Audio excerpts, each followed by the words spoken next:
253 ቀን ሆኖናል በእግዚአብሔር ጸጋ ከመስከረም 1 ጀምረን ዘፍጥረት 1 ብለን የእግዚአብሔርን ቃል ማንበብና ማጥናት ከጀመረን እስከ ጳጉሜ ራዕይ 22 ነው የምንጓዘው። ዛሬ የምናነበው የእግዚአብሔር ቃል ክፍል ደግሞ ከሕዝቅኤል ምዕራፍ 16 እስከ 18 ድረስ ያለውን ይሆናል።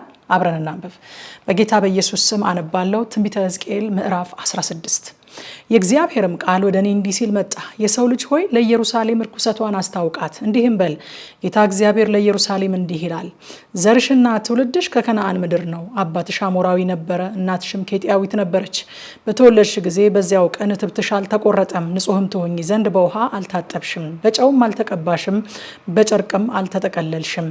በተወለድሽበት ቀን ከሰውነትሽ ጉስቁልና የተነሳ በሜዳ ላይ ተጣልሽ እንጂ ከዚያ አንዳች ይደረግልሽ ዘንድ ዓይን አልራራልሽም፣ ማንም አላዘነልሽም።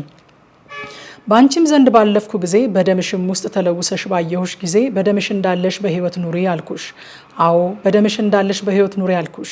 በእርሻ ላይ እንዳለ ቡቃያ አበዛውሽ፣ አንቺም አደግሽ ታላቅም ሆንሽ፣ በእጅጉም አጌጥሽ፣ ጡቶችሽም አጎጠጎጡ፣ ጠጉሮሽም አደገ። ነገር ግን እርቃንሽን ሆነሽ ተራቁተሽም ነበረ። በአንቺ ዘንድ ባለፍኩና ባየሁሽ ጊዜ እነሆ ጊዜሽ የፍቅር ጊዜ ነበረ። እኔም መጎናጸፊያዬን በላይሽ ዘረጋው፣ ኀፍረተ ሥጋሽንም ከደንኩ፣ ማልኩልሽም፣ ከአንቺም ጋር ቃል ኪዳን ገባሁ ይላል ጌታ እግዚአብሔር። አንቺም ለኔ ሆንሽ፣ በውሃም አጠብኩሽ፣ ከደምሽም አጠራሁሽ፣ በዘይትም ቀባሁሽ፣ ወርቀ ዘቦም አለበስኩሽ፣ በአስቆታ ቁርበትም ጫማ አደረግኩልሽ፣ በጥሩ በፍታ አስታጠቅኩሽ፣ በሐርም ከደንኩሽ፣ በጌጥም አስጌጥኩሽ፣ በእጅሽም ላይ አምባር፣ ባንገትሽም ላይ ድሪ አደረግኩልሽ፣ በአፍንጫሽም ቀለበት፣ በጆሮችሽም ጉትቻ፣ በራስሽም ላይ የክብር አክሊል አደረግኩ፣ በወርቅና በብር አጌጥሽ፣ ልብስሽም ጥሩ በፍታና ሐር ወርቀ ዘቦም ነበረ። አንቺም መልካምን ዱቄትና ማርን ዘይትንም በላሽ፣ እጅግም በጣም ውብ ሆንሽ፣ ለመንግስትም ደረስሽ። በአንቺ ላይ ካኖርኳት ከክብሬ የተነሳ ውበትሽ ፍጹም ነበረና ዝናሽ በአሕዛብ መካከል ወጣ ይላል ጌታ እግዚአብሔር። ነገር ግን በውበትሽ ታምንሻል፣ ስለ ዝናሽም አመንዝረሻል። ምንዝርናሽንም ከመንገድ አላፊ ሁሉ ጋር አበዛሽ። ከልብስሽም ወስደሽ በኮረብቶች ላይ በዝንጉርጉር ልብስ ያስጌጥሻቸውን መስገጆች ለራስሽ ሰራሽ። በዚያም ገለሞትሽ። እንዲህም ያለ ነገር ከአሁን በፊት አልነበረም፣ ከእንግዲህም ወዲያ አይሆንም። ከሰጠውሽ ከወርቄና ከብሬ የተሰራውን የክብርሽን ዕቃ ወስደሽ የወንድ ምስሎችን ለራስሽ አድርገሻል፣ አመንዝረሽባቸውማል። ወርቀ ዘቦውን ልብስሽንም ወስደሽ ደረብሽላቸው። ዘይቴንና ዕጣኔን በፊታቸው አኖርሽ። የሰጠውሽንም እንጀራዬን ያበላውሽንም መልካሙን ዱቄትና ዘይቱን ማሩንም ጣፋጭ ሽታ አድርገሽ በፊታቸው አኖርሽ። እንዲሁም ሆኗል ይላል ጌታ እግዚአብሔር። ለእኔም የወለድሻቸውን ወንዶችና ሴቶች ልጆችሽን ወስደሽ መብል የሆኑ ዘንድ ሰዋሽላቸው። ልጆቼን አረድሽ፣ ለእነርሱም በእሳት በኩል አሳልፈሽ ሰጠሽ። በውኑ ግልሙትናሽ ጥቂት ነውን? በርኩስነትሽና በግልሙትናሽ ሁሉ እርቃንሽን ሆነሽ ተራቁተሽም ሳለሽ በደምሽ ተለውሰሽ ሳለሽ የሕፃንነትሽን ወራት አላሰብሽም። ወዮ ወዮልሽ ይላል ጌታ እግዚአብሔር። ከክፋትሽም ሁሉ በኋላ የምንዝርናን ስፍራ በየአደባባዩም ከፍ ያለ ቦታን ለራስሽ ሰራሽ። በየመንገዱ ራስ ከፍ ያለውን ቦታሽን ሰራሽ፣ ውበትሽንም አረከስሽ። ለመንገድ አላፊም ሁሉ እግርሽን ገለጥሽ፣ ግልሙትናሽንም አበዛሽ። ስጋቸውም ከወፈረ ከጎረቤቶችሽ ከግብፃውያን ጋር አመነዘርሽ። እኔንም ታስቆጪኝ ዘንድ ግልሙትናሽን አበዛሽ። ስለዚህ እነሆ እጄን ባንቺ ላይ ዘርግቻለሁ፣ ድርጎሽንም አጉድያለሁ። ለሚጠሉሽም ከክፉ መንገድሽ የተነሳ ለሚያፍሩ ለፍልስጤም ሴቶች ልጆች ፈቃድ አሳልፌ ሰጥቼሻለሁ። አልጠገብሽምና ከአሦራውያን ጋር ደግሞ ገለሞትሽ። ከዚያም ጋር ገና አልጠገብሽም። እስከ ነጋዴዎች ምድር እስከ ከላውዴዎን ድረስ ግልሙትናሽን አበዛሽ። ከዚህም ጋር ገና አልጠገብሽም። የማታፍረውን የጋለሞታን ስራ ሁሉ ሰርተሻልና ልብሽ ምንኛ ደካማ ነው ይላል ጌታ እግዚአብሔር። በየመንገዱ ራስ የምንዝርናሽን ስፍራ ሰርተሻል። በየአደባባዩ ከፍ ያለውን ቦታሽን አድርገሻል። ዋጋዋን እንደምትንቅ እንደ ጋለሞታ አልሆንሽም። በባሏ ፋንታ ሌሎችን ተቀብላ የምታመነዝር ሴትን ትመስያለሽ። ለጋለሞቶች ሁሉ ዋጋ ይሰጧቸዋል፣ አንቺ ግን ለውሽሞችሽ ሁሉ ዋጋ ትሰጫለሽ። ከአንቺም ጋር ለማመንዘር በዙሪያሽ ይገቡብሽ ዘንድ መማለጃ ትሰጫቸዋለሽ። ግልሙትናሽ ከሌሎች ሴቶች ግልብጥ ነው፣ ማንም ለግልሙትና የሚከተልሽ የለም። ዋጋ ሳይሰጥሽ አንቺ ዋጋ በመስጠትሽ በዚህ ነገር ልዩ ሆነሻል። ስለዚህ ጋለሞታ ሆይ የእግዚአብሔርን ቃል ስሚ። ጌታ እግዚአብሔር እንዲህ ይላል፣ ከውሽሞችሽ ጋር ባደረግሽው በግልሙትናሽ ርኩሰትሽ ስለፈሰሰ፣ ኀፍረተ ሥጋሽም ስለተገለጠ፣ ስለ ርኩሰትሽም ጣዖታት ሁሉ ስለሰጠሻቸውም ስለ ልጆች ደም፣ ስለዚህ እነሆ ከእነርሱ ጋር ደስ ያለሽን የወደድሻቸውን ሙሽሞችሽ ሁሉ ከጠላሻቸው ሁሉ ጋር እሰበስባቸዋለሁ። በአንቺም ላይ በዙሪያሽ እሰበስባቸዋለሁ። ኀፍረተ ሥጋሽንም ሁሉ እንዲያዩ በፊታቸው ኀፍረተ ሥጋሽን እገልጣለሁ። በአመንዝሮችና በደም አፍሳሾች ላይ የሚፈረደውን ፍርድ ፈርድብሻለሁ። የመዓትንና የቅንዓትን ደምም አመጣብሻለሁ። በእጃቸው አሳልፌ እሰጥሻለሁ። የምንዝርናሽንም ስፍራ ያፈርሳሉ፣ ከፍ ያለውንም ቦታሽን ይገለብጣሉ። ልብስሽንም ይገፉሻል፣ የክብርሽንም ጌጥ ይወስዳሉ። እርቃንሽን አድርገው ራቁትሽን ይተውሻል። ጉባኤን ያመጡብሻል፣ በድንጋይም ይወግሩሻል፣ በሰይፋቸውም ይወጉሻል። ቤቶችሽንም በእሳት ያቃጥላሉ። በብዙም ሴቶች ፊት በላይሽ ፍርድን ያደርጉብሻል። ግልሙትናሽንም አስተውሻለሁ። እንግዲህስ ዋጋ አትሰጭም። መዓቴንም ባንቺ ላይ ጨርሳለሁ፣ ቅንዓቴም ካንቺ ይርቃል። እኔ ዝም እላለሁ ደግሞም አልቆጣም። የሕፃንነትሽን ወራት አላሰብሽምና በዚህም ነገር ሁሉ አስቆጥተሽኛል። ስለዚህ እነሆ እኔ ደግሞ መንገድሽን በራስሽ ላይ አመጣለሁ ይላል ጌታ እግዚአብሔር። ሌላንም ነውር በርኩሰትሽ ሁሉ ላይ አትጨምሪም። እነሆ በምሳሌ የሚናገር ሁሉ እንደ እናቲቱ እንዲሁ ሴት ልጅቱ ናት እያለ ምሳሌ ይመስልብሻል። አንቺ ባሏንና ልጆቿን የጠላሽ የእናትሽ ልጅ ነሽ። አንቺም ባሎቻቸውና ልጆቻቸውን የጠሉ የእህቶችሽ እህት ነሽ። እናታችሁ ኬጢያዊት ነበረች፣ አባታችሁም አሞራዊ ነበረ። ታላቂቱም እህትሽ ከሴቶች ልጆቿ ጋር በስተግራሽ የምትቀመጥ ሰማሪያ ናት። ታናሺቱም እህትሽ ከሴቶች ልጆቿ ጋር በስተቀኝሽ የምትቀመጥ ሰዶም ናት። አንቺ ግን በመንገዳቸው አልሄድሽም፣ እንደ ርኩሰታቸውም አላደረግሽም። ያው ላንቺ ጥቂት ነበርና በመንገድሽ ሁሉ ከእነርሱ የሚከፋ ርኩሰት አደረግሽ። እኔ ሕያው ነኝና አንቺና ሴቶች ልጆችሽ እንዳደረጋችሁት እንዲሁ ሰዶምና ሴቶች ልጆቿ አላደረጉም ይላል ጌታ እግዚአብሔር። እነሆ የእህትሽ የሰዶም ኃጢአት ይህ ነበረ፣ ትዕቢት፣ እንጀራን መጥገብ፣ መዝለልና ስራ መፍታት በእርሷና በሴቶች ልጆቿ ነበረ። የችግረኛውንና የድሃውን እጅ አላጸናችም። ኮርተው ነበረ፣ በፊቴም ርኩስ ነገር አደረጉ። ስለዚህ ባየው ጊዜ አጠፋኋቸው። ሰማርያም የኃጢአትሽን እኩሌታ አልሰራችም። አንቺ ግን ከእህቶችሽ ይልቅ ርኩሰትሽን አበዛሽ፣ በስራሽም ርኩሰት ሁሉ አጸደቅሻቸው። አሁንም ለእህቶችሽ ስለፈረድሽ እፍረትሽን ተሸከሚ፣ ከእነርሱ የባሰ ኃጢአት ሰርተሻልና ከአንቺ ይልቅ ጻድቃን ናቸው። እህቶችሽንም ስላጸደቅሻቸው እፈሪ፣ እፍረትሽንም ተሸከሚ። ምርኳቸውን የሰዶምና የሴቶች ልጆቿን ምርኮ፣ የሰማርያንና የሴቶች ልጆቿንም ምርኮ፣ በመካከላቸው ያሉትንም የምርኮኞችሽን ምርኮ እመልሳለሁ። ስላጽናናሻቸው እፍረትን ትሸከሚ ዘንድ ስላደረግሽውም ሁሉ ታፍሪ ዘንድ።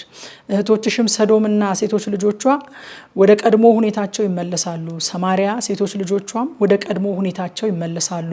አንቺና ሴቶች ልጆችሽም ወደ ቀድሞ ሁኔታችሁ ትመለሳላችሁ። ክፋትሽ ሳይገለጥ በትዕቢትሽ ቀን እህትሽ ሰዶም በአፍሽ መተረቻ አልነበረችምን? አሁን ለሶሪያ ሴቶች ልጆችና ለጎረቤቶቿ ሁሉ በዙሪያም ለሚንቁሽ ለፍልስጤም ሴቶች ልጆች እንደ እርሷ መሰደቢያ ሆነሻል። ምንዝርነትሽንና እርኩስነትሽን ተሸክመሻል ይላል እግዚአብሔር። ጌታ እግዚአብሔር እንዲህ ይላል፣ አንቺ ቃል ኪዳንን በማፍረስ መሐላን የናቅሽ ሆይ አንቺ እንዳደረግሽ እኔ ደግሞ አደርግብሻለሁ። ነገር ግን በሕፃንነትሽ ወራት ከአንቺ ጋር ያደረግኩትን ቃል ኪዳኔን አስባለሁ፣ የዘላለምን ቃል ኪዳን አጸናልሻለሁ። እህቶችሽንም ታላቂቱንና ታናሺቱን በተቀበልሽ ጊዜ መንገድሽን ታስቢያለሽ፣ ታፍሪማለሽ። ለአንቺም ልጆች የሆኑ ዘንድ እሰጣቸዋለሁ። ስለ ቃል ኪዳንሽ ግን አይደለም። ስላደረግሽውም ሁሉ ይቅር ባልኩሽ ጊዜ ታስቢ ዘንድ ታፍሪም ዘንድ፣ ስለ እፍረትሽም ደግሞ አፍሽን እንዳትከፍቺ ቃል ኪዳኔን ከአንቺ ጋር አጸናለሁ። እኔም እግዚአብሔር እንደሆንኩ ታውቂያለሽ ይላል ጌታ እግዚአብሔር። ትንቢተ ሕዝቅኤል ምዕራፍ 17። የእግዚአብሔር ቃል ወደ እኔ እንዲህ ሲል መጣ። የሰው ልጅ ሆይ በእንቆቅልሽ አጫውት፣ ለእስራኤልም ቤት ምሳሌ ንገር፣ እንዲህም በል ጌታ እግዚአብሔር እንዲህ ይላል፣ ታላቅ ክንፍ ረጅምም ማርገብገቢያ ያለው ላባም የተሞላ መልከ ዝንጉርጉር ታላቅ ንስር ወደ ሊባኖስ መጣ። የዝግባንም ጫፍ ወሰደ፣ ቀንበጡንም ቀነጠበ፣ ወደ ከነዓንም ምድር ወሰደው፣ በነጋዶችም ከተማ አኖረው። ከምድርም ዘር ወሰደ፣ በፍሬያማ እርሻ ተከለው፣ በብዙም ውሃ አጠገብ እንደ አሃያ ዛፍ አኖረው። በበቀለም ጊዜ ቁመቱ ያጠረ፣ አረጉም ወደ እርሱ የሚመለስ፣ ስሩም በበታቹ የነበረ ሰፊ ወይን ሆነ። እንዲሁ ወይን ሆነ፣ አረግም ሰደደ፣ ቀንበጥም አወጣ። ታላቅ ክንፍና ብዙ ላባም ያለው ሌላ ታላቅ ንስር ነበረ። እነሆ ያጠጣው ዘንድ ይህ ወይን ስሩን ወደ እርሱ አዘነበለ፣ አረጉንም ከተተከለበት ከመደቡ ወደ እርሱ ሰደደ። አረግም ያወጣ ፍሬም ያፈራ የከበረም ወይን ይሆን ዘንድ በመልካም መሬት ውስጥ በብዙም ውሃ አጠገብ ተተክሎ ነበረ። እንዲህም በል ጌታ እግዚአብሔር እንዲህ ይላል፣ በውኑ ይከናወንለት ይሆንን? ይደርቅስ ዘንድ አዲስ የበቀለውስ ቅጠሉ ይጠወልቅ ዘንድ ስሩን አይነቅለውምን? ፍሬውንስ አይለቅመውምን? ስሩም የተነቀለው በብርቱ ክንድና በብዙ ሕዝብ አይደለም። ተተክሎስ እነሆ ይከናወንለት ይሆንን? የምስራቅ ነፋስ ባገኘው ጊዜ ፈጽሞ አይደርቅምን? በተተከለበት መደብ ላይ ይደርቃል። የእግዚአብሔርም ቃል ወደ እኔ እንዲህ ሲል መጣ። ለአመፀኛ ቤት ይህ ትርጓሜ ምን እንደሆነ አታውቁምን በላቸው። እንዲህም ብለህ ንገራቸው፣ እነሆ የባቢሎን ንጉሥ ወደ ኢየሩሳሌም መጣ፣ ንጉሷንና መኳንንቶቿንም ማረከ፣ ወደ እርሱም ወደ ባቢሎን ወሰዳቸው። ከመንግስትም ዘር ወስዶ ቃል ኪዳን ከእርሱ ጋር አደረገ፣ አማለውም፣ የምድሪቱን ኃያላን ወሰደ። ይኸውም ቃል ኪዳኑን በመጠበቅ እንድትጸና እንጂ መንግስቱ እንድትዋረድና ከፍ እንዳትል ነው። እርሱ ግን በእርሱ ላይ ሸፈተ፣ ፈረሶችንና ብዙንም ሕዝብ ይሰጡት ዘንድ መልእክተኞችን ወደ ግብፅ ላከ። በውኑ ይከናወንለት ይሆንን? ይህንንስ ያደረገ ያመልጣልን? ቃል ኪዳንን አፍርሶ ያመልጣልን? እኔ ሕያው ነኝና ያነገሰውና መሐላውን የናቀበቱ ቃል ኪዳኑንም ያፈረሰበቱ ንጉሥ በሚኖርበት ስፍራ ከእርሱ ጋር በባቢሎን መካከል በእርግጥ ይሞታል ይላል ጌታ እግዚአብሔር። ብዙዎችን ነፍሳት ለማስወገድ አፈርን በደለደሉ ምሽግንም በሰሩ ጊዜ ፈርዖን ከብዙ ሰራዊቱና ከታላቅ ጉባኤው ጋር በሰልፍ አይረዳውም። ቃል ኪዳኑንም በማፍረስ መሐላውን ንቋል። እነሆም እጁን ሰጠ፣ ይህንንም ሁሉ አድርጓል። ስለዚህ አያመልጥም። ስለዚህ ጌታ እግዚአብሔር እንዲህ ይላል፣ እኔ ሕያው ነኝና የናቀውን መሐላዬን ያፈረሰውንም ቃል ኪዳኔን በራሱ ላይ አመጣለሁ፣ መረቤንም በእርሱ ላይ ዘረጋለሁ፣ በወጥመድም ይያዛል፣ ወደ ባቢሎንም አመጣዋለሁ። በእኔም ላይ ስላደረገው አመፅ በዚያ ከእርሱ ጋር እፋረዳለሁ። ጭፍሮቹም ሁሉ በሰይፍ ይወድቃሉ፣ የቀሩትም ሁሉ ወደ የነፋሳቱ ይበተናሉ። እኔ እግዚአብሔር እንደተናገርኩ ታውቃላችሁ። ጌታ እግዚአብሔር እንዲህ ይላል፣ ከረጅሙ ዝግባ ጫፍ ላይ ቀንበጥን ወስጄ አኖረዋለሁ፣ ከጫፎቹ አንዱን ቀንበጥ እቀነጥበዋለሁ፣ በረጅምም በታላቅ ተራራም ላይ እተክለዋለሁ። ከፍ ባለው በእስራኤል ተራራ ላይ ተክለዋለሁ። ቅርንጫፎችም ያወጣል፣ ፍሬም ያፈራል፣ የከበረም ዝግባ ይሆናል። በበታቹ ወፎች ሁሉ ያርፋሉ፣ በቅርንጫፎቹ ጥላ በክንፍ የሚበር ሁሉ ይጠጋል። የዱር ዛፎች ሁሉ ረጅሙን ዛፍ ዝቅ ያደረግኩ፣ አጭሩንም ዛፍ ከፍ ያደረግኩ፣ የለመለመውንም ዛፍ ያደረግኩ፣ የደረቀውንም ዛፍ ያለመለምኩ እኔ እግዚአብሔር እንደሆንኩ ያውቃሉ። እኔ እግዚአብሔር ተናግሬያለሁ፣ እኔም አድርጌያለሁ። ትንቢተ ሕዝቅኤል ምዕራፍ 18። የእግዚአብሔርም ቃል ወደ እኔ እንዲህ ሲል መጣ። ስለ እስራኤል ምድር አባቶች ጨርቋ የወይን ፍሬ በሉ፣ የልጆችም ጥርሶች ጠረሱ ብላችሁ የምትመስሉት ምሳሌ ምንድን ነው? እኔ ሕያው ነኝና ከእንግዲህ ወዲህን ምሳሌ በእስራኤል ዘንድ አትመስሉም ይላል ጌታ እግዚአብሔር። እነሆ ነፍሳት ሁሉ የኔ ናቸው። የአባት ነፍስ የኔ እንደሆነች ደግሞ የልጅ ነፍስ የኔ ናት። ኃጢአት የምትሰራ ነፍስ በእርሷ ትሞታለች። ሰው ጻድቅ ቢሆን ፍርድንና ቅን ነገርን ቢያደርግ በተራራም ላይ ባይበላ ዓይኖቹንም ወደ እስራኤል ቤት ጣዖታት ባያነሳ የባልንጀራውንም ሚስት ባያረክስ አደፍም ወዳለባት ሴት ባይቀርብ ሰውንም ባያስጨንቅ ለባለዳውም መያዣውን ቢመልስ ፈጽሞም ባይቀማ ከእንጀራውም ለተራበ ቢሰጥ የተራቆተውንም በልብስ ቢያለብስ በአራጣ ባያበድር ትርፎቻቸውንም ባይወስድ እጁንም ከኃጢአት ቢመልስ በሰውና በሰው መካከል የእውነትን ፍርድ ቢፈርድ በትእዛዜም ቢሄድ እውነትን ለማድረግ ፍርዴን ቢጠብቅ እርሱ ጻድቅ ነው፣ ፈጽሞ በሕይወት ይኖራል ይላል ጌታ እግዚአብሔር። እርሱም ቀማኛና ደም አፍሳሽ ልጅ ከዚህም ሁሉ አንዳቸውን የሚያደርገውን ቢወልድ እርሱም ጻድቅ አባቱ የሰራውን ሁሉ ባይሰራ በተራራም ላይ ቢበላ የባልንጀራውን ሚስት ቢያረክስ ድሃውና ችግረኛውን ቢያስጨንቅ ቢቀማም መያዣውንም ባይመልስ ዓይኖቹንም ወደ ጣዖታት ቢያነሳ ርኩስን ነገር ቢያደርግ በአራጣም ቢያበድር ትርፎቻቸውንም ቢወስድ በውኑ እርሱ በሕይወት ይኖራልን? በሕይወት አይኖርም። ይህን ርኩሰት ሁሉ አድርጓልና ፈጽሞ ይሞታል፣ ደሙ በላዩ ላይ ይሆናል። እነሆም ልጅ ቢወልድ እርሱም አባቱ የሰራውን ኃጢአት አይቶ ቢፈራ እንዲህም ባይሰራ በተራራም ላይ ባይበላ ዓይኖቹን ወደ እስራኤል ቤት ጣዖታት ባያነሳ የባልንጀራውን ሚስት ባያረክስ ሰውንም ባያስጨንቅ መያዣውን ባይወስድ ባይቀማም ከእንጀራውም ለተራበ ቢሰጥ ለተራቆተም ልብስን ቢያለብስ እጁንም ድሃን ከመበደል ቢመልስ አራጣን ትርፎቻቸውንም ባይወስድ ፍርዴንም ቢያደርግ በትእዛዜም ቢሄድ እርሱ ፈጽሞ በሕይወት ይኖራል እንጂ በአባቱ ኃጢአት አይሞትም። አባቱ ግን ፈጽሞ በድሏልና ወንድሙንም ቀምቷልና በሕዝቡም መካከል ክፉ ነገርን አድርጓልና እነሆ እርሱ በበደሉ ይሞታል። እናንተ ግን ልጅ የአባቱን ኃጢአት ስለምን አይሸከምም ትላላችሁ?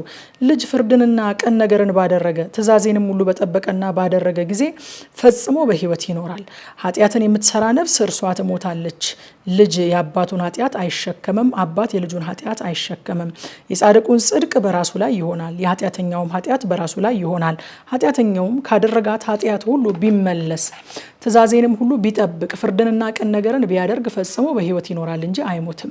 የበደለው በደል ሁሉ አይታሰብበትም፣ በሰራው ጽድቅ በሕይወት ይኖራል። በውኑ ኃጢአተኛ ይሞት ዘንድ ፈቅዳለሁን? ይላል ጌታ እግዚአብሔር። ከመንገዱ ሲመለስና በሕይወት ይኖር ዘንድ አይደለምን? ጻድቁ ግን ከጽድቁ ቢመለስ ኃጢአትንም ቢሰራ ኃጢአተኛውም የሚያደርገውን ርኩሰት ሁሉ ቢያደርግ በሕይወት ይኖራልን? የሰራት ጽድቅ ሁሉ አትታሰብለትም። ባደረገው አመፅና በሰራት ኃጢአት በዚያች ይሞታል። እናንተ ግን የጌታ መንገድ የቀናች አይደለችም ትላላችሁ። የእስራኤል ቤት ሆይ እንግዲህ ስሙ፣ በእውነት መንገድ የቀናች አይደለችምን? ይልቅስ የእናንተ መንገድ ያልቀናች አይደለችምን?